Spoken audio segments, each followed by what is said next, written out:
ప్రార్థన తప్పక తగిన ఫలితాలనిస్తుందని ఆలోచించేందుకు నా విశ్వాసం నన్ను నడిపిస్తోంది. పరిస్థితులన్నింటినీ చక్కబెట్టమని దేవునికి నేను చేసే ఒక్కరోజు ప్రార్థన ఏమాత్రం వృధా కాదు. James Gilmore. దేవుని పరిశుద్ధులు ఈ లోకంలో చేసే ప్రార్థనలు పరలోకంలో వారు పెట్టే పెట్టుబడులు. ఆ పెట్టుబడుల ద్వారానే భూమి మీద తన గొప్ప కార్యాలను దేవుడు జరిగించుకుంటాడు. గొప్ప మనోవేదనలు, అత్యంత భీకరమైన వ్యాధులు ఈ ప్రార్థనల ఫలితంగానే పారిపోయాయి. శక్తివంతమైన ఎడతెగని ప్రార్థనల ద్వారా భూమి మీద విప్లవాత్మకమైన మార్పులొచ్చాయి. దేవదూతలు మరింత శక్తివంతంగానూ వేగంగానూ తమ రెక్కలాడించుకుంటూ పనిచేశారు.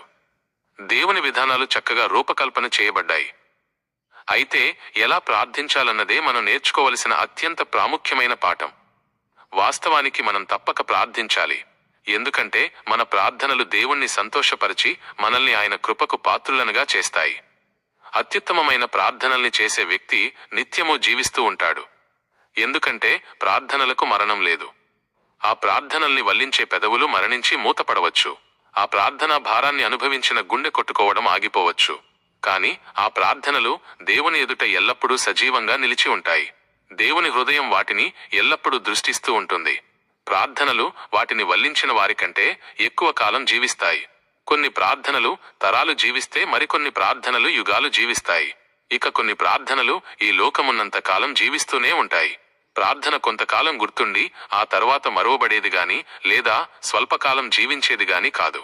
అది నిశ్శబ్దంలో వినబడకుండా లేదా లక్ష్య పెట్టబడకుండా ఉండే వ్యర్థమైన శబ్దం కాదు. అది దేవుని చెవుల్లోకి నేరుగా చొచ్చుకుపోయి ఆయనను స్పందింపజేసే ఒక శక్తివంతమైన శబ్దం. పరిశుద్ధులైన వ్యక్తులకు దేవుని చెవులు తెరవబడి ఉన్నంత వరకు, పరిశుద్ధ విషయాలకు దేవుని హృదయం సజీవంగా ఉన్నంత వరకు ఆ ప్రార్థనలు జీవిస్తూనే ఉంటాయి. దేవుని కొరకైన అత్యంత గొప్ప కార్యాలు దేవుని శక్తివంతమైన దినాన ప్రార్థన ద్వారానే నెరవేర్చబడతాయి.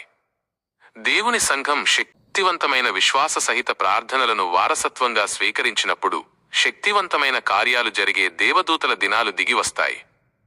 పరిశుద్ధులు శక్తివంతమైన ప్రార్థనలకు తమ్మును తాము సమర్పించుకున్నప్పుడు దేవుని విజయ దినాలు దివి నుండి భువికి దిగివస్తాయి.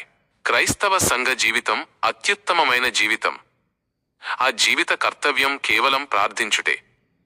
సంఘ ప్రార్థన జీవితం అత్యున్నతమైనది. అది మహత్తరమైనది. అది పరిమళాల్ని నలుదిశలా వెదజల్లేది. భూమి మీదున్న దేవుని గృహం ప్రార్థనా గృహమైనప్పుడు పరలోకంలోని దేవుని గృహం దాని ప్రణాళికలలోనూ కదలికలలోనూ విరామం లేకుండా శక్తివంతంగా పనిచేస్తుంటుంది. నా మందిరము సమస్త జనులకు ప్రార్థన మందిరమనబడును అని మన దేవుడంటున్నాడు. అలా ఆయన ఇహలోక మందిరము పనిచేసినప్పుడు ఆయన భూలోక సైన్యాలు విజయ ధ్వజాలను, చేబూని శత్రువు నుండి దోచుకున్న దోపుడు సొమ్మును ఆనందంగా పంచుకుంటారు. అదే సమయంలో శత్రువు చిత్తుచిత్తుగా ఓడించబడతాడు. ప్రార్థన ద్వారానే దేవుడు లోకానికి రూపకల్పన చేస్తాడు. ఈ లోకం ప్రార్థనచే ఎంత ఎక్కువగా ఆవరింపబడుతుందో అది అంత ఎక్కువ అందంగానూ మనోహరంగానూ రూపకల్పన చేయబడుతుంది. అప్పుడు పాపపు సైన్య సమూహాలు అంత ఎక్కువగా అణగద్రొక్కబడతాయి. ప్రార్థన పాపపు రోగాన్ని సమూల నాశనం చేసే ఔషధంలా మాత్రమేగాక పాప నిరోధక శక్తిగా కూడా పనిచేస్తుంది. ప్రార్థన గాలిని, వాతావరణాన్ని శుద్ధి చేస్తుంది.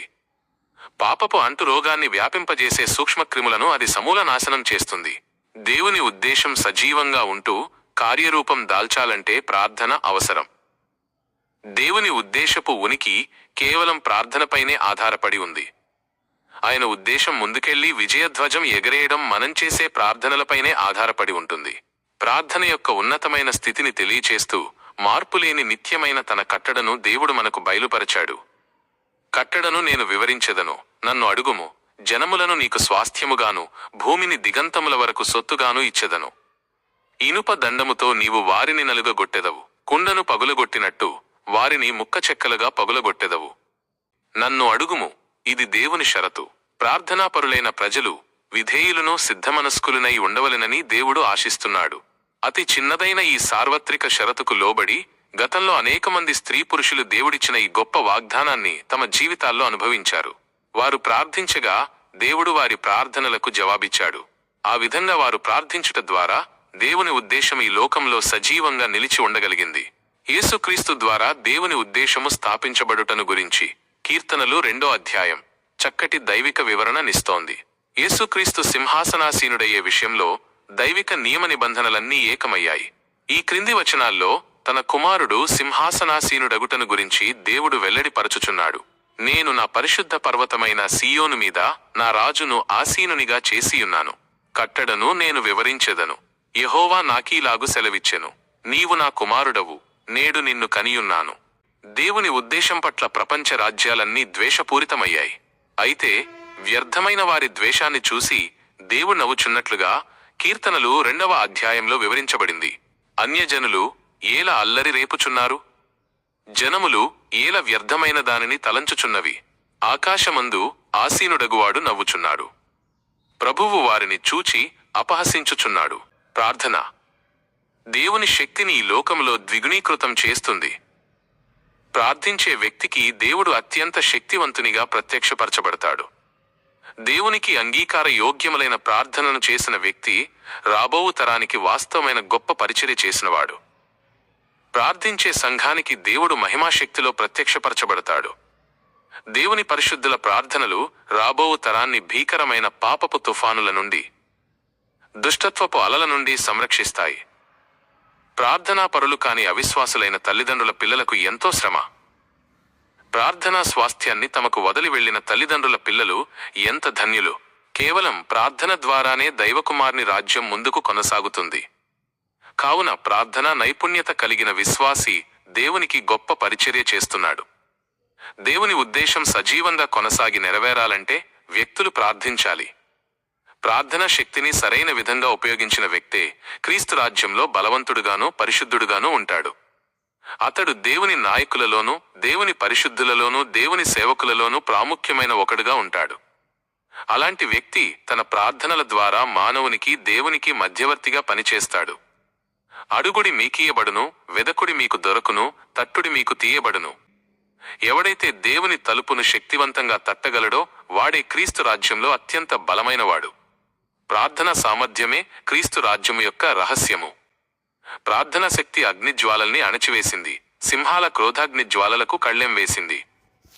అరాచకాలను అణచివేసింది. యుద్ధమంటలను ఆర్పివేసింది. పంచభూతాలను శాంతింపజేసింది. దయ్యాలను వెళ్లగొట్టింది. మరణ సంకెళ్లను తెంచివేసింది. పరలోక ద్వారాలను విశాలపరిచింది. వ్యాధులను నిరోధించింది. అవినీతిని అరికట్టింది. వినాశనాల నుండి నగరాలను రక్షించింది. భూభ్రమణాన్ని ఆపివేసింది. పిడుగుల పురోగతిని నిర్బంధించింది. జాన్ క్రిసోస్టమ్, దేవుడు సజీవుడని నేను మీకు గట్టిగా చెప్పగలను, ఎందుకంటే ఈ ఉదయమే నేనాయనతో మాట్లాడాను. బిల్లీ గ్రహం